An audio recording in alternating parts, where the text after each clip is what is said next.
Hi all, ಎಲ್ಲರೂ ಹೇಗಿದ್ದೀರಾ? I hope ಎಲ್ಲರೂ ಚೆನ್ನಾಗಿದ್ದೀರಾ ಅಂದ್ಕೊಳ್ತೀನಿ. ಆ್ಯಕ್ಚುಲಿ ತುಂಬ ದಿನಗಳೇ ಆಗಿತ್ತು ನಾನು ಲಾಗ್ನ ಮಾಡಿ. ತುಂಬ ಹೆಲ್ತ್ ಇಶ್ಯೂಸ್ ಇದ್ದಿದ್ದರಿಂದ ಯಾವುದೇ ಥರ ಲಾಗ್ ಎಲ್ಲ ಮಾಡಿರಲಿಲ್ಲ. ಇನ್ನು ಇವತ್ತು ಮಂಗಳವಾರ ಇದ್ದಿದ್ದರಿಂದ ಪೂಜೆ ಎಲ್ಲ ಮುಗಿಸಿ ಎಲ್ಲೋ ಹೊರಗಡೆ ಹೋಗೋದಿತ್ತು ಟೆಂಪಲ್ಗೆ ಅಂತ ಹೇಳಿ ಹೊರಟವು. ಮನೆ ಬಿಟ್ಟಾಗಲೇ 12 ಆಗಿತ್ತು. ನಾವು ಹೊರಟಿದ್ದು ಭೂವರಾಹ ಸ್ವಾಮಿ ಟೆಂಪಲ್ಗೆ ಅಂತ ಹೇಳಿ. ತುಂಬ ದಿನದಿಂದ ಅಂದ್ಕೊಳ್ತಾ ಇದ್ವು ಹೋಗಬೇಕು ಅಂತ, ಹೋಗೋದಕ್ಕೆ ಆಗಿರಲಿಲ್ಲ. ಇವತ್ತು ಮನೆಯವರು ಹೊರಗಡೆ ಕೆಲಸದ ಮೇಲೆ ಹೋಗಿರಲಿಲ್ಲ ಅಂತ ಹೇಳಿ ಸಡನ್ನಾಗಿ ಹೊರಟವು. ದೇವಸ್ಥಾನದ ಪಕ್ಕದಲ್ಲೇ ತುಂಬ ದೊಡ್ಡದಾದ ತೊರೆ ಇದೆ. ಆ್ಯಕ್ಚುಲಿ ಫಸ್ಟ್ ಟೈಮ್ ನೋಡಿದ್ದು ನಾನು ಇಷ್ಟು ದೊಡ್ಡ ತೊರೆ ಇರೋದನ್ನು. ನಾವು ಹೋಗೋ ಅಷ್ಟರಲ್ಲಾಗಲೇ ದೇವಸ್ಥಾನ ಹತ್ರ 2 ಆಗಿಬಿಟ್ಟಿತ್ತು. 2 ಗಂಟೆಯಿಂದ 3:30 ಗಂಟೆ ತನಕ ಕ್ಲೋಸಿಂಗ್ ಅವರ್ಸ್ ಇರುತ್ತಂತೆ. ಆ ಟೈಮಲ್ಲಿ ನಾವು ಪ್ರಸಾದ ತಿನ್ಕೊಳ್ಳೋಣ ಅಂತ ಹೇಳಿ ಬಂದವು. ಅಲ್ಲೇ ಪ್ರಸಾದ ಸಿಗುತ್ತೆ ದೇವಸ್ಥಾನದಲ್ಲೇ. ನಾನು ನೋಡ್ದಂಗೆ ಹೊರಗಡೆ ಯಾವುದೋ ಹೋಟೆಲ್ಗಳೆಲ್ಲ ಇರಲಿಲ್ಲ, ಕಾಫಿ ಟೀ ಕೂಡ ಇರಲಿಲ್ಲ ಅಂದ್ಕೊಳ್ತೀನಿ. ಪ್ರಸಾದ ಎಲ್ಲ ಮುಗಿಸ್ಕೊಂಡು ದೇವಸ್ಥಾನ ಹತ್ರ ಬಂದವು. ಇಲ್ಲಿ ಇಟ್ಟಿಗೆ ಮತ್ತು ಮಣ್ಣಿನೇ ಪ್ರಾಮುಖ್ಯತೆ ಕೊಡೋದು ಜಾಸ್ತಿ. ಸೊ ನಾವು 3 ಫ್ಯಾಮಿಲಿಯವ್ರು ಹೋಗಿದ್ವು. ನನ್ನ ಫ್ಯಾಮಿಲಿ ಆ್ಯಂಡ್ ಮೈದನ್ ಫ್ಯಾಮಿಲಿ ಊರಿಂದ ಅಮ್ಮ ಮತ್ತು ತಮ್ಮನ ಹೆಂಡತಿ ಮಗಳು ಬಂದಿದ್ದರು. ಇನ್ನು ಗರ್ಭಗುಡಿಯಿಂದ ಬಲಗಡೆಗೆ ಕುಬೇರಿನ ಮೂಲೆಯಲ್ಲಿ ಅವರು ಸ್ವಲ್ಪ ಮಣ್ಣನ್ನು ಸುರಿದಿದ್ದಾರೆ. ಅಲ್ಲಿಂದ ಮಣ್ಣನ್ನು ತಗೊಳ್ಳಿ ಅಂತ ಅವರು ಹೇಳಿದರೆ ನನ್ನ ಮೈದ ಮತ್ತು ನನ್ನ ಗಂಡ ಇಬ್ಬರೂ ಡಿಗ್ ಮಾಡಿ ಮಣ್ಣನ್ನು ತಗೊಳ್ತಾ ಇದ್ದಾರೆ. ನನ್ನ ತಮ್ಮನ ಹೆಂಡತಿ ಹತ್ರ ಡಿಗ್ ಮಾಡೋಕ್ಕಾಗಿಲ್ಲ ಅಂತ ಏನು ಅವ್ರು ಸುರಿದಿದ್ರಲ್ಲ ಅದೇ ಮಣ್ಣನ್ನು ತಗೊಳ್ತಾ ಇದ್ದಾಳೆ. ಇಲ್ಲಿ ಜಮೀನು ವಿಷಯವಾಗಿ ಅಥವಾ ಮದುವೆ ಆಗಿಲ್ಲ ಅಂದರೆ, ಮಕ್ಕಳು ಇಲ್ಲ ಅಂದರೆ ಈ ಥರ ಪೂಜೆ ಮಾಡಿಸೋದಿದೆಯಂತೆ.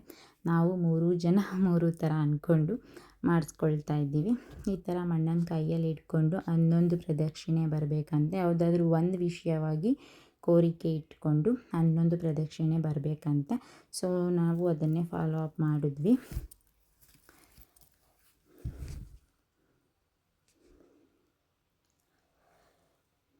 ನಾವು ಪ್ರದಕ್ಷಿಣೆ ಮುಗಿಸಿ ಬರೋ ಅಷ್ಟರಲ್ಲಿ ದೇವಸ್ಥಾನ ಓಪನ್ ಆಗಿತ್ತು. ಗರ್ಭಗುಡಿಯಲ್ಲಿ ಯಾವುದೇ ಥರ ಲೈಟಿಂಗ್ಸ್ ಎಲ್ಲ ಏನೂ ಹಾಕಲ್ಲ ಅಂತೆ. ಸೊ ಅಷ್ಟೇನು ಚೆನ್ನಾಗಿ ಕಾಣ್ತಾ ಇರಲಿಲ್ಲ, ಬಟ್ ದರ್ಶನ ಚೆನ್ನಾಗಾಯಿತು. ತುಂಬ ಏನೂ ರಶ್ ಎಲ್ಲ ಇರಲಿಲ್ಲ. ಅಲ್ಲೆಲ್ಲ ಪೂಜೆ ಎಲ್ಲ ಮುಗಿಸ್ಕೊಂಡಿದ್ದಾದಮೇಲೆ ಹೊರಗಡೆ ಏನು ನಾವು ಮಣ್ಣು ಎತ್ಕೊಂಡು ಪ್ರದಕ್ಷಿಣೆ ಮಾಡಿರ್ತೀವಿ, ಅದಕ್ಕೆ ಈ ಥರ ಸಂಕಲ್ಪ ಮಾಡಿಸಿ ಪೂಜೆ ಮಾಡಿಕೊಡ್ತಾರೆ.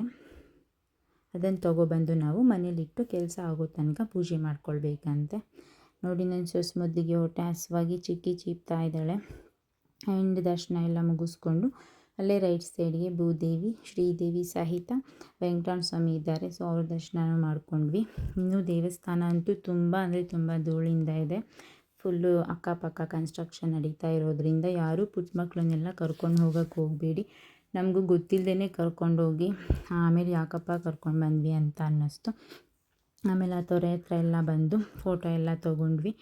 ಇದು KRS ಹೋಗುವಂಥ ತೊರೆ ಅಂತೆ, ತುಂಬ ದೊಡ್ಡದಿದೆ. ಆ್ಯಕ್ಚುಲಿ ನಾವು ಮಾರ್ಕೊಂಡಲ್ಲಿ ಡ್ಯಾಮೇ ದೊಡ್ಡದು ಅಂದ್ಕೊಂಡ್ಬಿಟ್ಟಿದ್ದೆ, ಅದೊಂದೇ ನೋಡಿದ್ದು. ಸೊ ಹಾಗಾಗಿ ಇದು ಇನ್ನೂ ದೊಡ್ಡದಿದೆ, ನೋಡ್ತಾ ಇರ್ಬೋದು.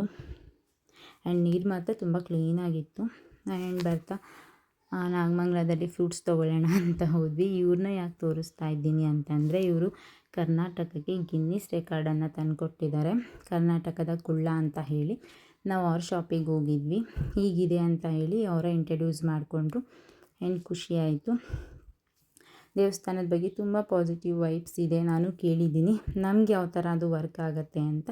ವರ್ಕ್ ಆದರೆ ನಾನು ಖಂಡಿತ ಇನ್ನೊಂದು ಲಾಗ್ ಮಾಡಿ ಹೇಳ್ತೀನಿ. Thanks for watching.